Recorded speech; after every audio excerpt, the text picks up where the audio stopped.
We have a message for the International Monetary Fund. Thank you for your praise.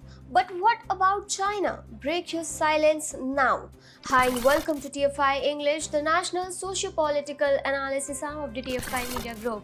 I'm your host Tanya and I'm here to explain you how IMF maintains its double standards.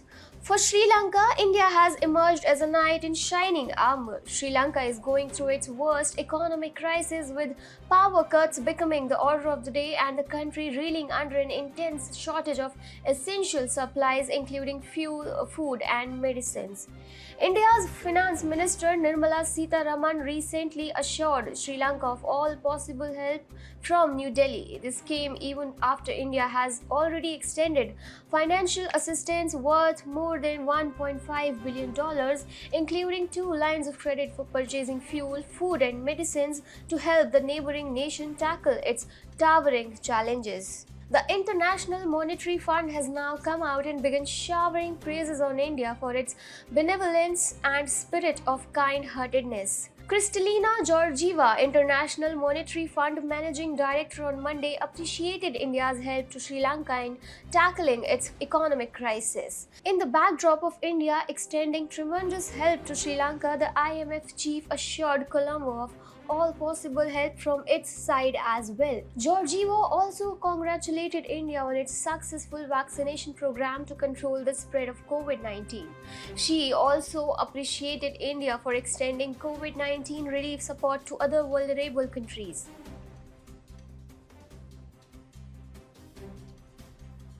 I would like to take this opportunity to wholeheartedly thank the IMF for appreciating India's sustained efforts at trying to alleviate the China-sponsored crisis that Sri Lanka is currently gripped with. It never hurts to accept the appreciation of an international institution of the IMF stature. The IMF has been quite vocal in supporting India in the recent past. First, it declared India to have been successful in eliminating extreme poverty despite the battering that the global economy received from persistent COVID-19 waves over the past 2 years.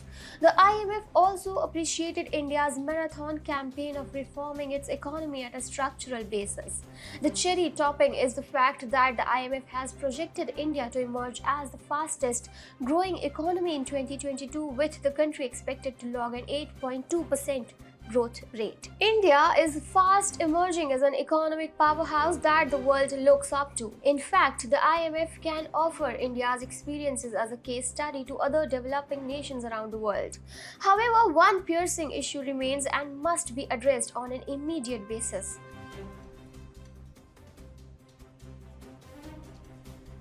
Sri Lanka finds itself in the mess it is in today due to China and its exploitative neo-colonial ambitions in the Indian Ocean.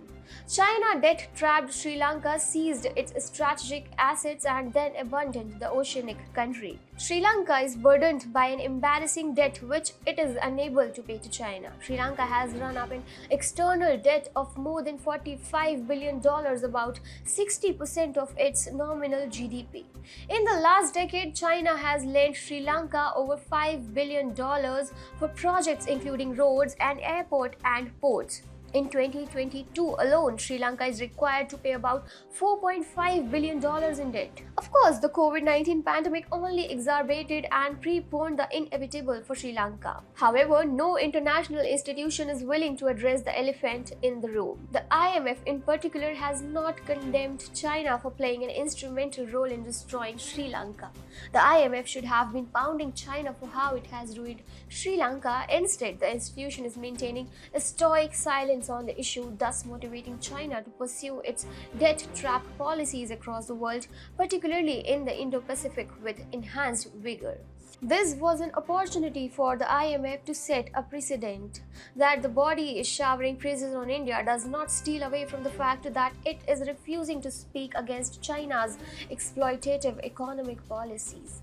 The IMF must take a stand if it wants to retain its legitimacy. It cannot become a lapdog of China like the World Health Organization. The United States has considerable influence over the IMF, and Washington must ensure that the body takes China by the horns. India, which has also emerged as a major global influencer, must begin lobbying against China's neo-colonial ambitions and their consequences for countries around the world.